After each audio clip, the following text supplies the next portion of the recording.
there's a way in which anti-rights actors or anti-rights movements communicate. They don't often attack women's rights clearly or in a way that is easy to discern. A lot of the time when they are attacking women's rights or human rights more broadly, they will use narratives and they will say things like, we're actually trying to protect the family, or we're trying to protect children. And in many instances on the continent, we're also seeing them say that they're trying to protect African values, which include tradition, which include religion. But they're also saying things like we're trying to fight foreign ideologies being imported to the continent.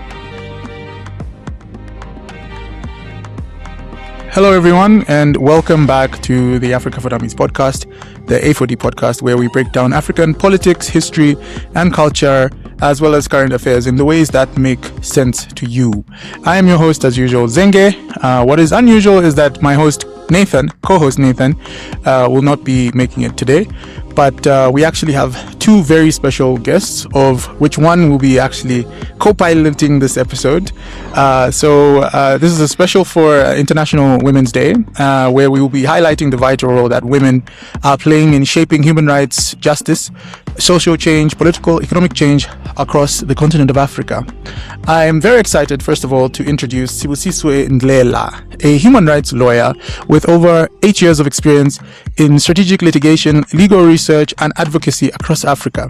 She's the managing lawyer for the Countering Anti-Rights Actors thematic area at the Initiative for Strategic Litigation in Africa, leading legal strategies to challenge anti-rights movements that threaten gender equality, sexual and reproductive health rights, and broader human rights protections.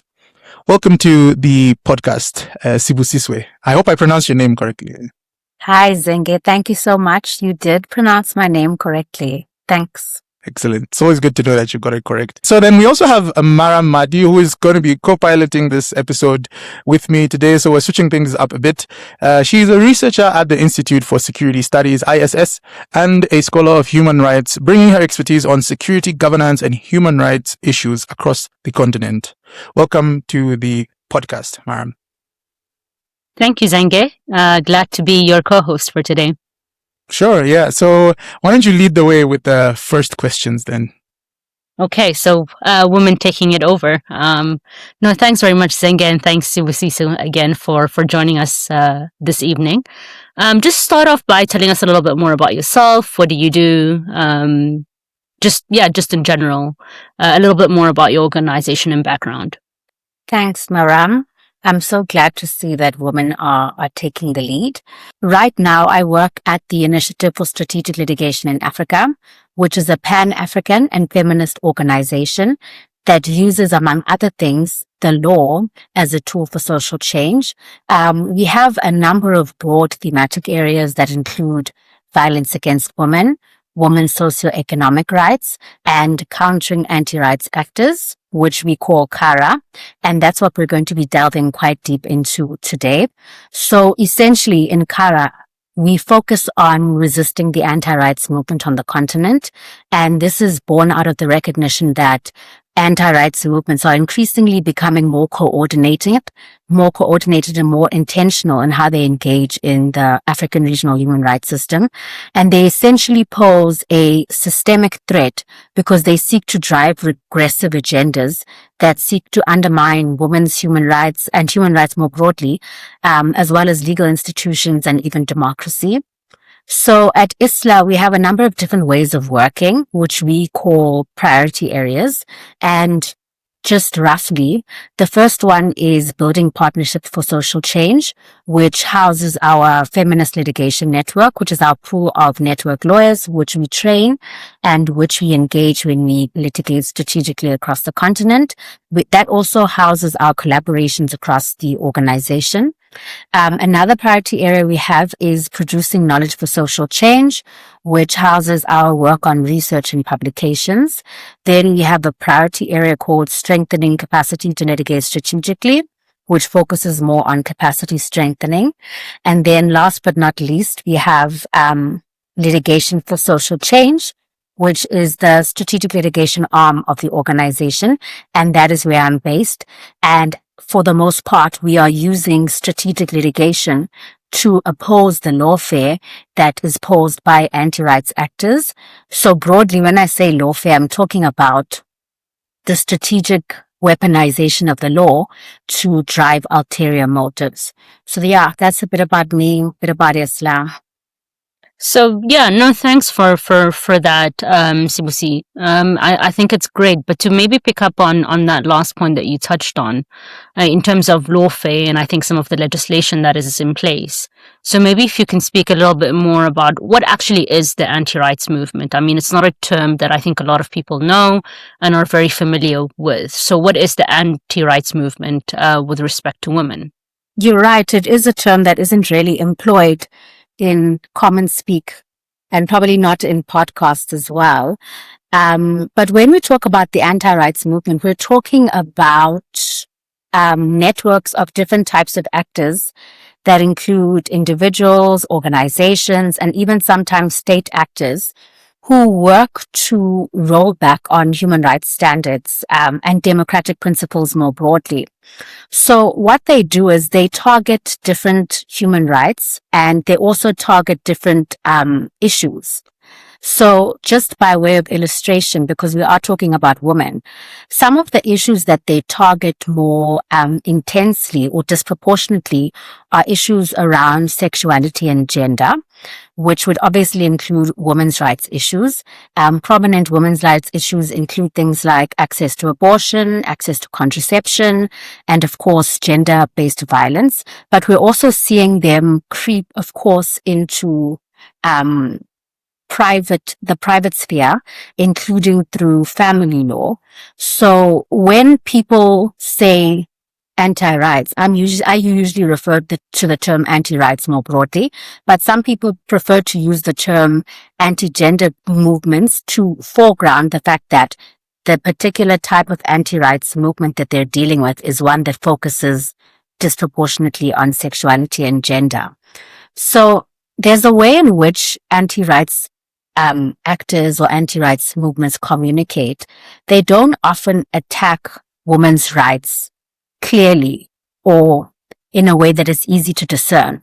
A lot of the time when they are attacking women's rights or human rights more broadly, they will use narratives and they will say things like, we're actually trying to protect the family or we're trying to protect children. And in many instances on the continent, we're also seeing them say that they're trying to protect African values, which include tradition, which include religion. But they're also saying things like we're trying to fight foreign ideologies being imported to the continent. So they don't often state their case in express terms. They use these narratives to reframe some of the human rights that we want to protect as being threats to society. But when you actually look at what is happening, they're using these emotive topics or emotive issues as a front to basically regress on some of the human rights protections that largely apply to women. I'm actually very. I was gonna actually ask how this is like being propelled, like what tools are used to promote the anti-rights phenomenon, and you've sort of already gone into the fact that they circle around narratives like family planning and even African values, which is very interesting. And I'm just curious about the. I guess maybe you can define a bit more in terms of how this looks practically. So if there's a girl going to seek abortion, the fact that we're even talking about abortion is very unorthodox because in many other countries, just even the mention of it is somewhat taboo. But I think maybe, for example, in Zambia, maybe the issue would be abortion, and in Somalia or the Gambia, I know there's lots of FGM, female genital mutilation things going on. And actually, there was an Obama leader I was with 2 years ago or last year, and she was actually talking about it. And it seems to have been a very big sort of social movement fighting against it, and the same things that you're saying about African values and African sort of norms being the one that is being protected vis-a-vis what would otherwise be seen as something that is an affront to women's rights. So how does that look like in terms of like a practical case? How would that how would an anti-rights movement successfully curtail women's rights in a practical sort of case that you might know of? Okay. That's actually a very good question. And I think it's always useful to use concrete examples so that people can understand, because I know it can get very, very abstract. So I'm glad you, Zenge, referred to FGM in the Gambia in particular. So let me take a few steps back. So a few years ago in the Gambia, they introduced a piece of legislation that was aimed at criminalizing FGM. So this was a piece of legislation that was introduced in recognition of the fact that FGM constitutes a harmful practice. It constitutes a form of violence against women, and it overall is a violation of women's rights. Great. We have progressive legislation that is affirming a human rights standard that is applied internationally and also on the continent. So subsequent to that, there has been a court case, or there is a court case that is currently pending before the Supreme Court in the Gambia. And this case is about challenging that specific piece of legislation that was introduced. So what you're seeing in that case is anti-rights rhetoric. So when I say that, what I mean is the petitioners in that case argue that, among other things, this piece of legislation that was aimed at criminalizing FGM is actually violating women's rights. And they specifically point to women's right to religion as well as their right to culture. So these two things are being counterweighed against each other. And I'm going to probably speak about this a bit more later, but that's a distortion of the law, because the underlying purpose of what the law on FGM is about, which is to protect women and to protect their rights, the law and human rights are now being used as a basis to render this piece of legislation unconstitutional. So that type of rhetoric, which is very alarming, because they are using the same language that we use. They're using human rights. They're using consent. They're using autonomy, and they're using things that we have used as the women's rights movement to fight for our own rights and to gain some of these hard-fought wins that are allowing us to improve our lives. So that's one of the ways in which anti-rights actors will step, or anti-rights rhetoric creeps into the law and is weaponized against women to undermine their rights. And I mean, I think maybe to pick up on that, and hopefully not to get you in too much trouble, but who are actually some of these actors, right? We want to talk about things in terms of concrete examples, but who are these actors? How do they push these narratives? Is it through social media? Is it through legislation? Is it through other digital spaces? And so how really are these narratives how do they come out, essentially? I know particularly in the case of the Gambia, which is really an excellent example. I know that there was a case a couple of years back where there were women who were on trial for, cutting a baby, if I'm not mistaken. And in that particular case, there was actually a member of parliament who was also an imam, I think, who actually ended up paying for these sets of women, who actually ended up paying their trial fees and so on. And it was just to show that, definitely in those kind of cases, you actually have members of parliament, religious leaders and so on, that are quite influential in pushing the anti-rights movement. I'm glad you've hopped onto that example, because it's quite a live issue, but it's also quite emotive. But what you often see is there are a broad range of people who can become anti-rights actors, some intentionally so, some unintentionally, but they can employ this rhetoric in a way that is harmful, in a way that undermines women's rights. So the thing about these narratives is the ones about family, the ones about children, about African values, is these are very easy things to latch onto. A lot of people can be in support of the family. Who doesn't want to support the family? A lot of people can be, especially in the age of decolonialism, we're all trying to fight foreign imports. So when you say we're fighting for African values, it's easy to latch onto that. So it becomes something that becomes an issue that can mobilize people. So a lot of different actors exist on the continent, but what we're seeing is there are much larger transnational actors who are pulling the strings. They are the ones who are funding campaigns. They are the ones who are organizing these conferences across the continent, conferences that are aimed at bringing together parliamentarians, that are aimed at bringing together other political actors in the system. And what they're doing is they might even be sharing proposed bills about how can we protect the family in your jurisdiction. Here's a piece of draft legislation that you could be advancing in your jurisdiction to protect the family. So there are different ways in which they engage. We've spoken a bit about organizing online as well. There are big campaigns that are existing online. They talk about disinformation. They spread this message far and wide. So there isn't a single way in which they organize. They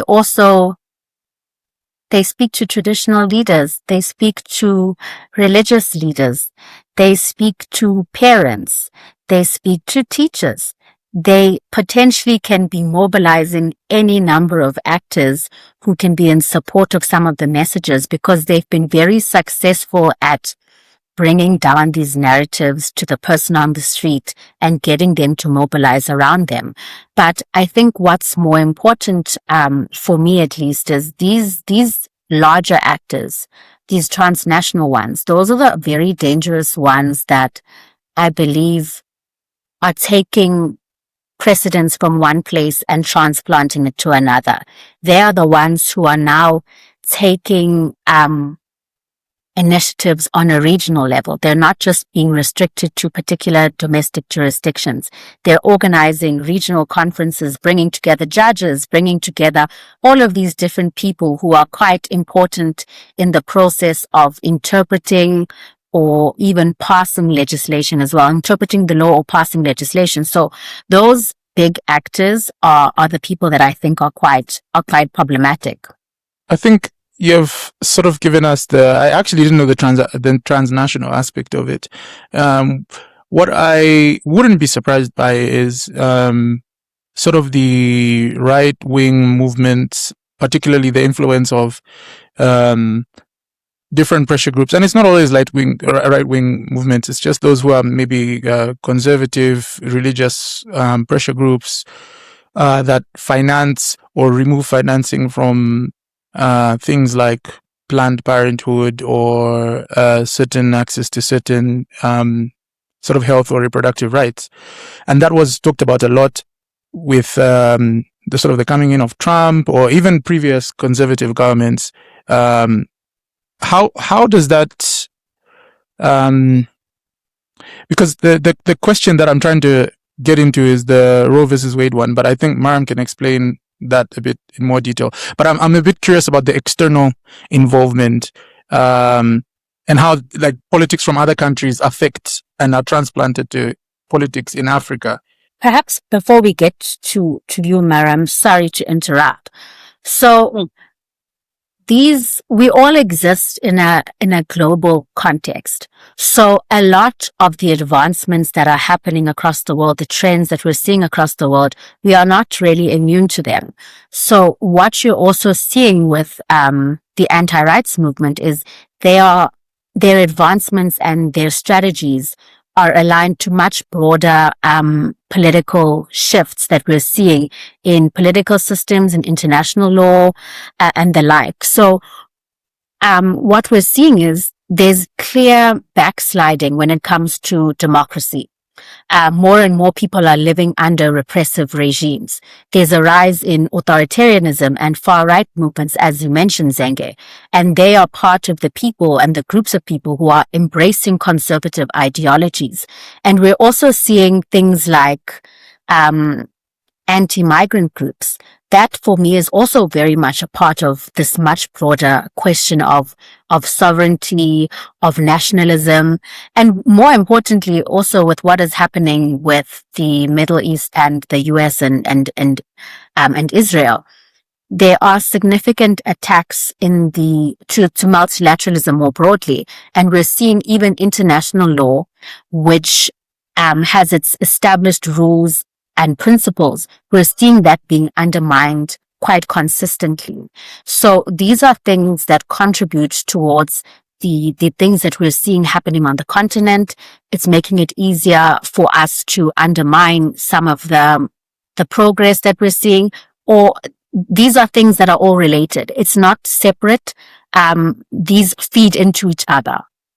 I mean, absolutely. I think to pick up on that last point, it's really about the intersectionality of it all, right?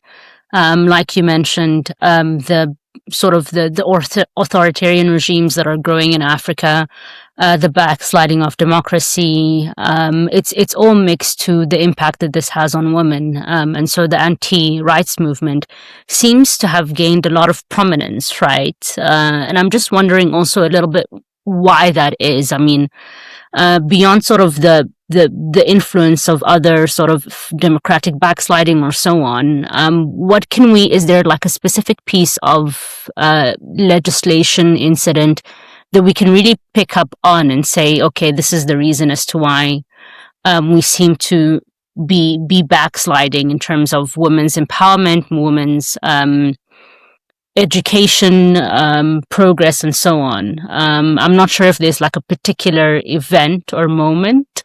I know it's a tough question, but really, what's the reason as to why this movement has made so much ground in the last couple of years? So, I don't think there is any one moment or any one thing. The closest, in my opinion, would be the fact that as the women's rights movement, as the human rights movement more broadly, we've had major successes in a number of different ways. And the specific ways in which we advocate and we advance our claims have been successful in different quarters of the world. So this organizing and this need to retain a hold on power and consolidate power is in direct response to the fact that we are seeking to shift the power from one direction to the other.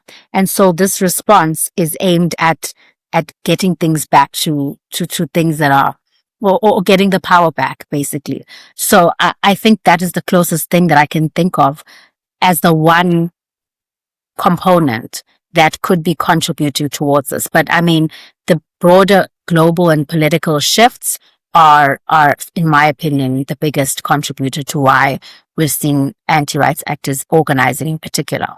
And so maybe taking it back to Roe versus Wade, I mean, do you think that was sort of like a positive impact or a negative impact?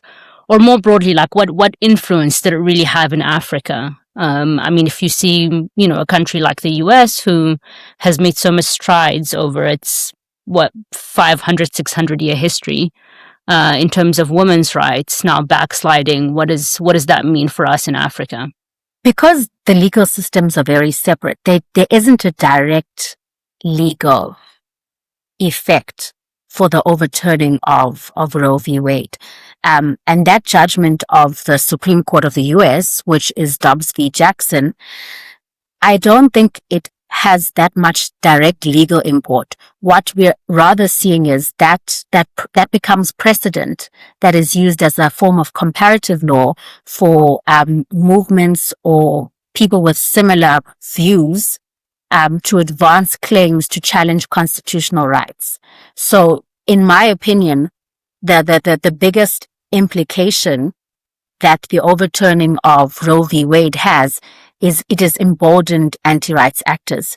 It has demonstrated to them that if you can litigate strategically, you can achieve gains even on laws or judgments that are 50 years old, that are settled. You can reverse that provided you take this battle to the courts. You systematically seek to use the law to drive some of the change that you're seeking to see. So that for me was probably the biggest contributor that the overturning of Roe v. Wade has had. And more people are using strategic litigation.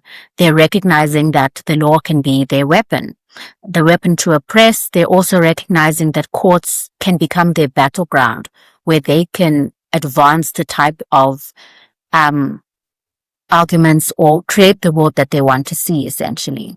So now I'm thinking, how do we change the narrative, right? Like, how is this being countered? What are the possible methods that could be utilized, that we have in Africa, essentially, where maybe I'm also thinking that, to get to the same level of organizing to push back and push against the anti-rights movement. So really, what are the forms that countering these narratives is taking? So there are a number of different ways in which anti-rights movements can be, and anti-rights rhetoric can be countered. And it can be discursive in the sense that we're challenging these narratives as they exist in the public domain. They can be legal in a sense that we're challenging the types of lawfare that they're seeking to advance to regress human rights.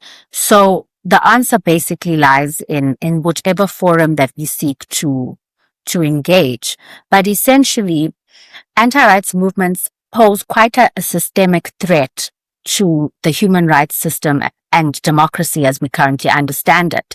And so any form of resistance that we seek to put up needs to be coordinated. We need to know exactly how these anti-rights movements are operating. We need to know what tactics they apply. We also need to engage in more cross-movement type of work. This isn't a women's rights issue. And I mentioned earlier that that's why we prefer to use the term anti-rights, because this isn't just going to be about anti-gender, or this isn't just about sexuality and gender, rather. It's much broader. This has implications that can affect climate justice, which one wouldn't ordinarily think. But this is a systemic threat. It is a threat to all types of human rights that exist. This isn't just a threat to women's rights. It's not just a threat to queer people's rights. It's a threat to all of our human rights, because what these people and what these actors do is they want to hollow out the content of a human right. You will think we're talking about abortion here only. I know Zenge smart a bit when I said abortion earlier, but it's not always just about abortion. It's about bodily autonomy. It's about talking about what one can do with their body. It's not just about, is the person a woman? Is it a queer person? It's all of our bodies, because it's going to affect all of our rights. So sometimes we tend to focus on the rights holder. Is it a queer person? Is it a woman? But we must focus on the right, because the right is one that is universally applicable to all of us. So that's something that I think is really, really important. But I just want to take a moment to talk about, I think, something that might be lesser known. I know we spoke about it a bit earlier about how exactly anti-rights actors engage the law. But the example that I made earlier about FGM was about how anti-rights actors distort the law. But in addition to distorting the law, they can also engage in lawfare, which is where they weaponize the law for ulterior motives.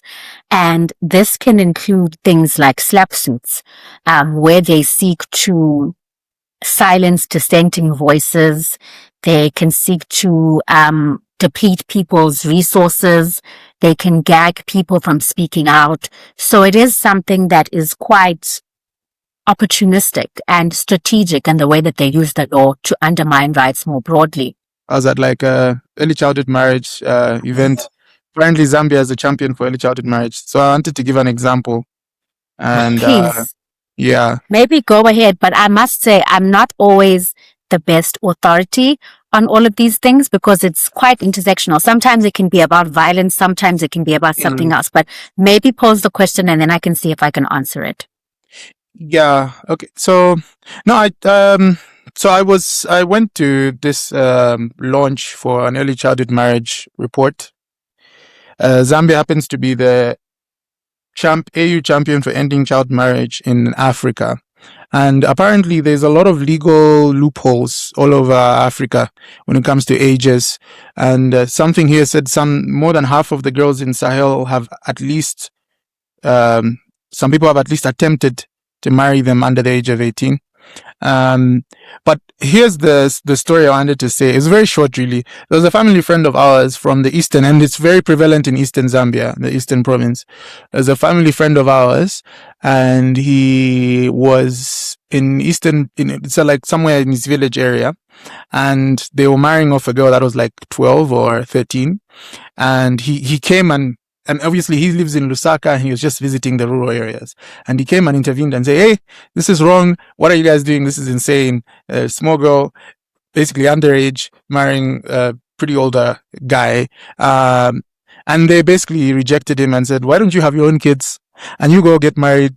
You go marry your own kids. These are my kids and you shouldn't be interfering in my personal family affairs, basically. And so it's very prevalent that side. And to them, it's a very simple argument that, hey, these are, so I think my question really was, how do you approach people in these African settings? Obviously you can speak from your own, experience, not everywhere in Africa, because the different challenges, different sort of perceptions, because how do you approach people like this who literally just say, hey, this is my kid, why are you? Because it sounds very like a very hard thing to approach when it comes to countering these type of acts. And I think, and you also said it's a human rights type of thing. And I know some people, obviously, if it's a girl talking to them about women's rights versus a guy talking to them about women's rights, there'll be very different sort of outcomes. And I meant, during the thing, sorry for mentioning it, I've mentioned it a couple of times, during the Obama leadership thing, he was talking about activism and the difference between talking to, let's say, a boomer, a very, like, a guy in his maybe 60s or so, about, like, let's say, women's rights, and maybe talking to him on the terms of like his daughter or someone he's close to facing the same challenge. The sort of response is a bit different. So I'm curious about, how do you approach this in the African setting? How do you make ordinary people, like in the rural area, like that guy, understand that, hey, this is not necessarily the right way to do things? Because he just saw it as a simple get out of my business type of thing. Yeah. Yeah, that's quite interesting. I think the way in which to approach this is through narrative change, I would believe. But the first thing I must say is, this is a caveat. This is not my area of expertise in terms of how to specifically directly respond to social issues and social resistance to changing cultural practices. A lot of the time we focus more on the law, but we exist in an ecosystem where there are people who are responsible for narrative change, which is what I believe you're partially speaking to. And the biggest thing, as you had already intimated towards, is you need to recognize your audience. You need to recognize what their interests are. You need to recognize that this is a practice. It's a long-standing practice. This is the way that things have been done historically. And people don't often have the same ideas about what should and shouldn't happen. So in the course of engaging in this narrative change work, one would need to investigate what type of arguments can be advanced to a person like that. And are we also capable of changing people's minds? So for the most part, we work more with the law. And this is quite an interesting fact that I want to share with you. I'm glad you went to an event on early childhood marriage, but in February of last year, the AU introduced this convention called the Convention on Ending Violence Against Women and Girls. And since you mentioned early childhood marriage, do you know that there is no reference in that convention to early childhood marriage? There is no reference to marital rape. These are recognized forms of violence against women. Why would you omit something that is practiced in so many jurisdictions on the continent and proclaim that this is a landmark convention that is meant to be advancing the rights of women and girls on the continent and is meant to be protecting them from violence? It's important for us to name these things, and in recognition of some of the substantive and even procedural gaps that exist in this convention, we have embarked on a campaign with other individuals, organizations, just to talk about these gaps and to critically analyze this convention. And we even launched a campaign called #NotFitForPurpose to talk about these substantive gaps. And I'm happy to share a link to that campaign or to that page, just so that people can read more about what we're talking about when we say some of the normative content of rights is missing or is being hollowed out. So, yeah, happy to share the link to that campaign. No, but I really like that you picked up on that. And maybe an anecdote from my side, as well, is that, I come from a country, so I'm originally from Sudan, right? And I have aunts, cousins who have been married at the age of 14. I think both of my grandmothers actually were married at the age of 14, and in some cases actually even before they got their menstrual cycle.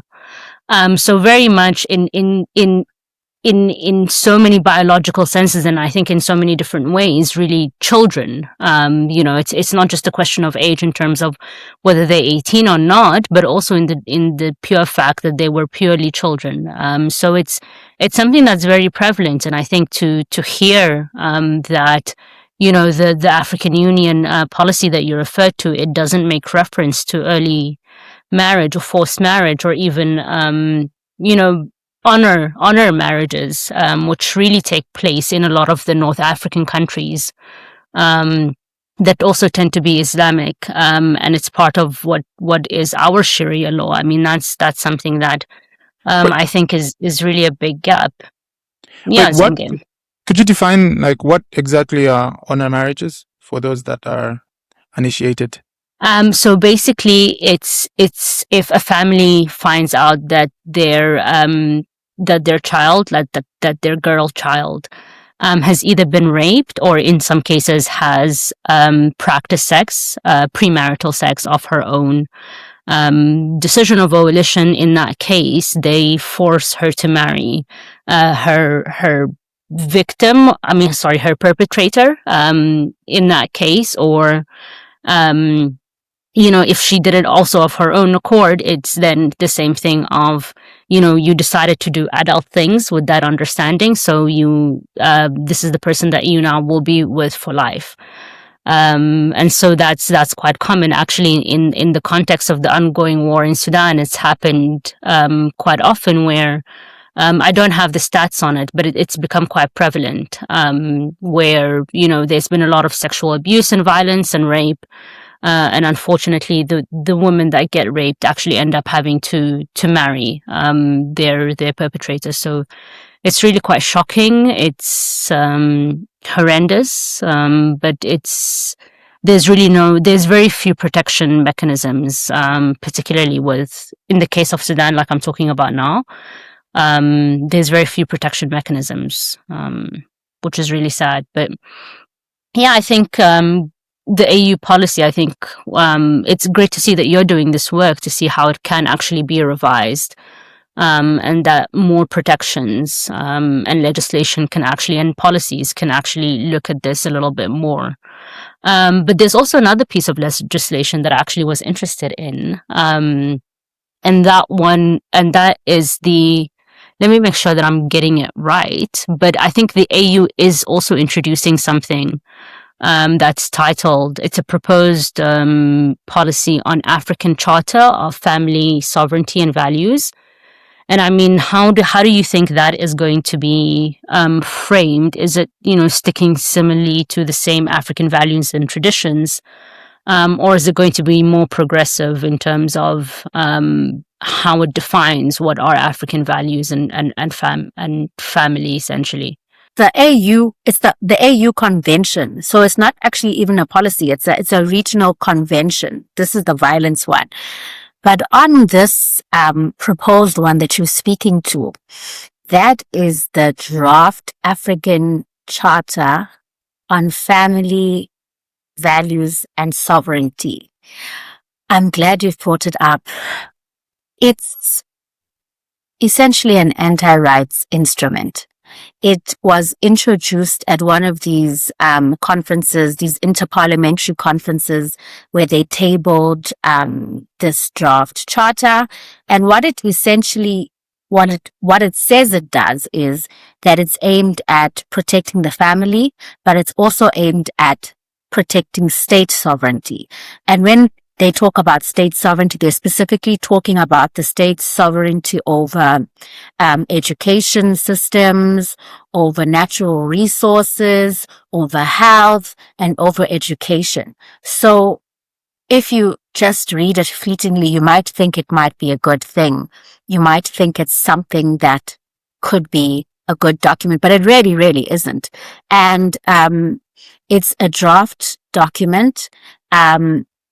It is circulating at these conferences, as I mentioned, but at ISLA, we're actually going to be having a webinar on this charter. It's going to be on Wednesday, the 12th of March, where we're going to be analyzing in greater detail what the legal implications of this convention are.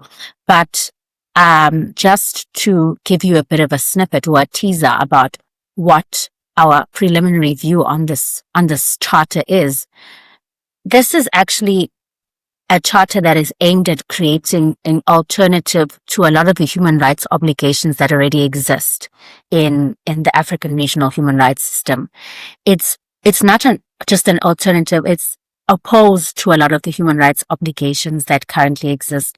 It's meant to rival them as well. So it's something that we are very concerned about, and we are still trying to fully grapple with its legal implications, which we'll be doing, as I said, at our webinar. But what I can say presently is that this draft charter is aimed at undermining the human rights obligations that even come from the Maputo Protocol. You might recall that the Maputo Protocol has very progressive provisions on sexual and reproductive health, entrenching even the right to abortion in certain circumstances.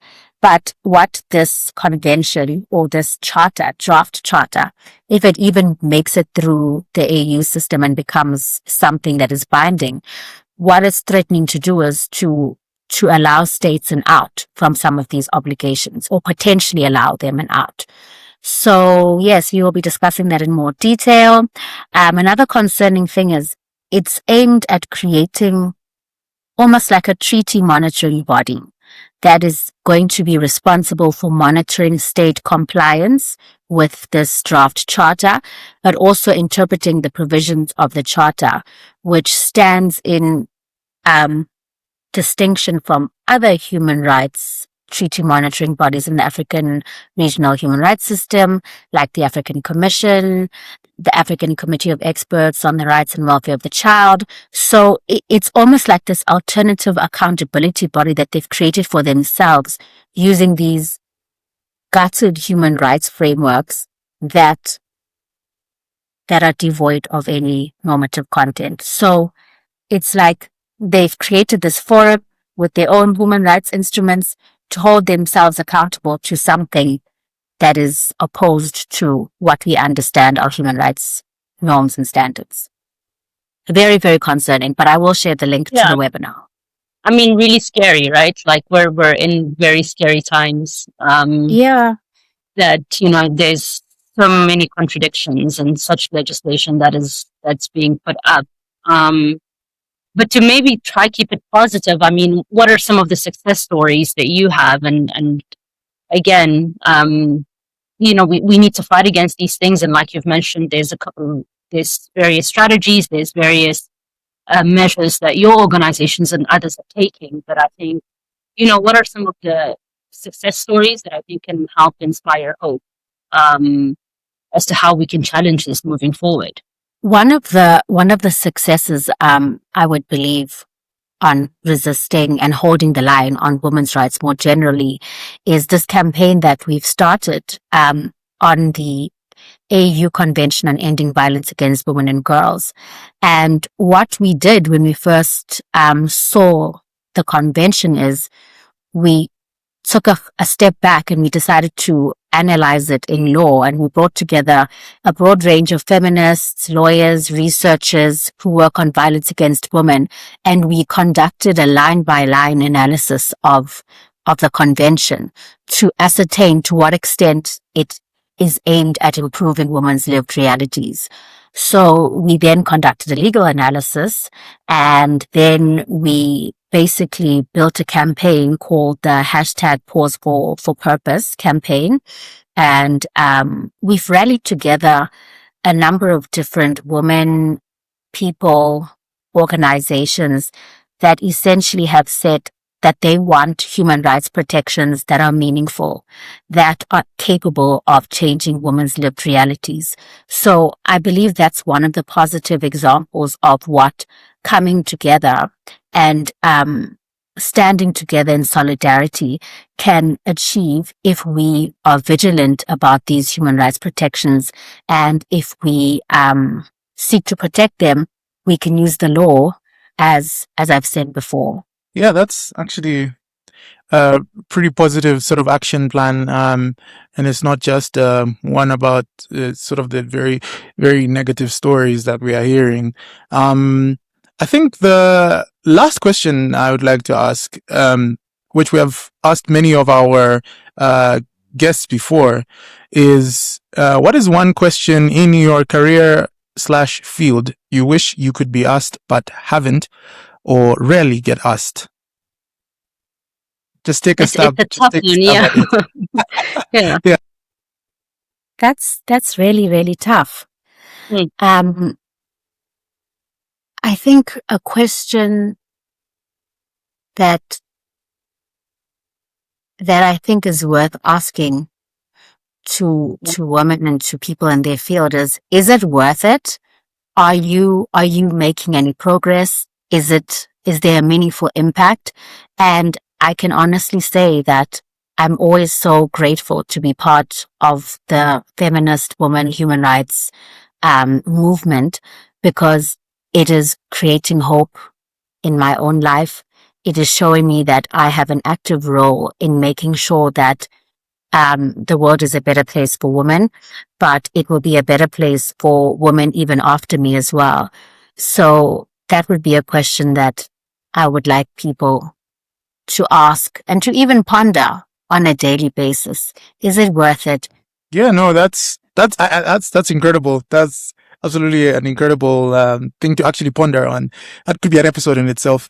Sometimes I don't think it's worth it, but yeah, sometimes I don't know, Maram, do you have something to say and on top of that, or? No, I think it's tough work. And she's put it like spot on. It's not easy work. Sometimes there's a lot of challenges.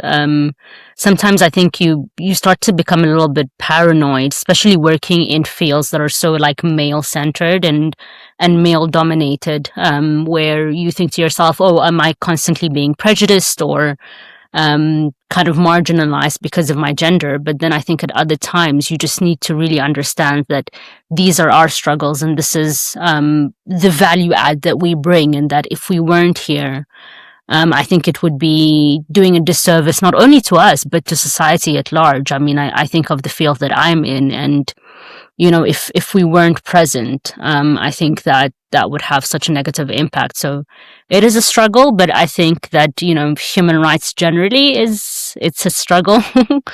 It's a struggle approach that you have to take. And it's tough work, but it's also worth it. Also, not to be too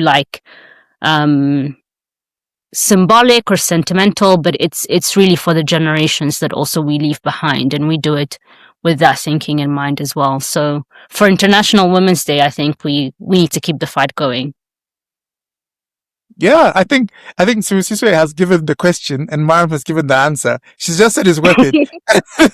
And she just basically said it's worth it. And basically the struggle is in zigs and zags, but it will sort of progress ultimately. And I think that's a perfect way to end this episode. You talked about women being present and failure to which would be negative, which is why we are asking for more women to be on our podcast. We have tried so many times, and we're so happy to have you guys on for this International Women's Day. We've had Sibusisiwe, Ndlela, and Maram Mahdi, who has been co-piloting this episode. So thank you for watching A4D and Africa for Dummies podcast, where we try to make everything make sense in this complex continent of Africa. Thank you very much.